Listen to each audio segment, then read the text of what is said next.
Assalamualaikum. My today topic is law of exponent. Exponent and powers are same things.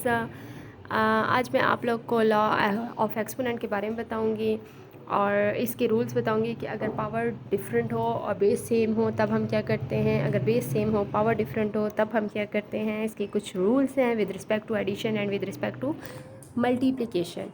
Number 1 और number 2 को हम compare करके बताएंगे कि इन दोनों में देखें बेस सेम है लेकिन पावर डिफरेंट है, लेकिन मल्टीप्लाई की वजह से क्या है, पावर्स आपस में ऐड हो रही हैं, और डिवीज़न की वजह से क्या है कि पावर्स आपस में सब्ट्रैक्ट हो रही है। जब भी आपके पास बेस सेम हो पावर डिफरेंट हो लेकिन मल्टीप्लाई हो सेंटर में, यानी अगर वो दोनों वैल्यूज़ मल्टीप्लाई हो रही हैं तो पावर आपस में ऐड होंगी, अगर वो दोनों वैल्यूज़ डिवाइड हो रही हैं तो पावर्स आपस में सब्ट्रैक्ट होंगी।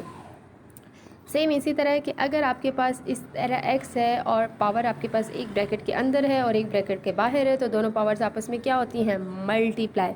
मींस कि 2 की पावर 3 और फिर ऊपर हमारे पास है 4, तो 3 4 से क्या हो जाएगा 12, तो यानी 2 की पावर 12 हो जाएगी। सेम इसी तरह अगर आपके पास कोई भी वैल्यू हो उसकी पावर 0 है तो वो हमेशा 1 के इक्वल होता है। यानी फॉर एग्जांपल अगर आपके पास 100 है, 1000 है, 10,000 है लेकिन उसकी पावर क्या है 0 है तो वो हमेशा 1 के इक्वल होगा। तो ये हमारे पे लिए एक बेनिफिट भी होता है। इसी तरह मैंने आपको कहा है कि देखिए यहाँ पे हमने ये चेक कर लिया कि बेस सेम हो पावर डिफरेंट हो तो हम उसको ऐड कर लेते हैं और अगर डिवीज़न हो तो सब्ट्रैक्ट कर लेते हैं।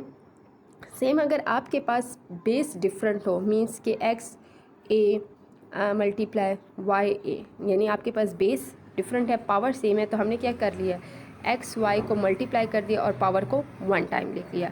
सेम इसी तरह अगर आपके पास डिवीज़न में हो जाए कि X A divided by Y A तो हम क्या लिखेंगे, एक्स बाई वाई और उसकी पावर क्या है 1 टाइम कर लेंगे, यानी उन दोनों वैल्यूज़ को या डिवाइड या मल्टीप्लाई करेंगे लेकिन पावर को 1 टाइम लिखेंगे। जैसे हमने यहाँ बेस को 1 टाइम लिख लिया। एक दफ़ा मैं अब एक एग्जांपल से आपको समझा दूँगी, आपको समझ आ जाएगी। विद रिस्पेक्ट टू मल्टीप्लिकेशंस ला देखें कि हमारे पास ये क्या है, पावर आपस में ऐड हो रही हैं, तो यहाँ पे चेक कर लें कि 2 की पावर स्क्वायर एंड 2 की पावर क्यूब। तो हमारे पास 2 को 1 टाइम लिख लिया, पावर्स दोनों आपस में ऐड हो रही हैं तो 2 + 3 5 हो जाएगा।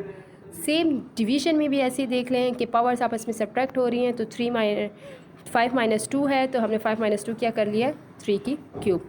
फिर पावर ऑफ प्रोडक्ट को देख लें कि अगर ए बी की पावर x है तो हमने ए के ऊपर अलग से पावर लिख ली, बी के ऊपर अलग से पावर लिख ली, तो यानी 4 का स्क्वायर 2 का स्क्वायर 16 और मल्टीप्लाई 4 = 64। पावर ऑफ पावर क्या होता है, यानी जैसा अभी मैंने पीछे आपको दिखाया है कि अगर 2 की पावर 3 है और यहाँ पे 4 है तो 3 4 ज़ा 12, तो सेम इसी तरह उन्होंने यहाँ कहा है कि एक ब्रैकेट के अंदर पावर हो एक ब्रैकेट के बाहर पावर हो तो तब हम क्या करते हैं, उनकी पावर्स को आपस में मल्टीप्लाई करते हैं। इसको कहते हैं power of quotient. Power of quotient क्या है कि अगर आपके पास क्या है, इस पावर को आपने ऐसे भी लिख सकते हैं कि अगर आपके पास है कि a की power x divided by b की पावर x, ऐसे भी अगर आपके पास आ जाता है तो तब इसको आप ऐसे भी लिख सकते हैं कि a/b = x। ठीक है, ये चीज़ भी हो सकती है।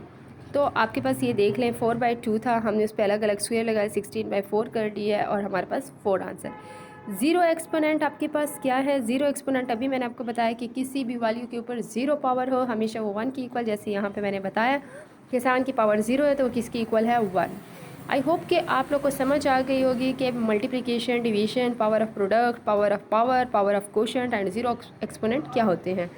यहाँ पे मैंने आप लोग को उसके फार्मूलाज बताया है कि ये किस तरह हम करते हैं, और यहाँ पे मैंने एक एक एग्जांपल्स के साथ आपको समझा दिया है ताकि अगर कोई भी आप लोग को कॉम्प्लिकेशन हो या कोई भी डाउट हो तो आप लोग इस एग्जांपल से ही आप लोग को आइडिया हो जाएगा कि अच्छा हम इसको सॉल्व कैसे करते हैं। कि फार्मूलाज तो हमने याद कर लिए हैं, लॉ ऑफ एक्सपोनेंट तो हमें पता चल गया कि ये चीज़ है, लेकिन हम इसको सॉल्व कैसे करेंगे। तो आप इन एग्जांपल्स को देख लें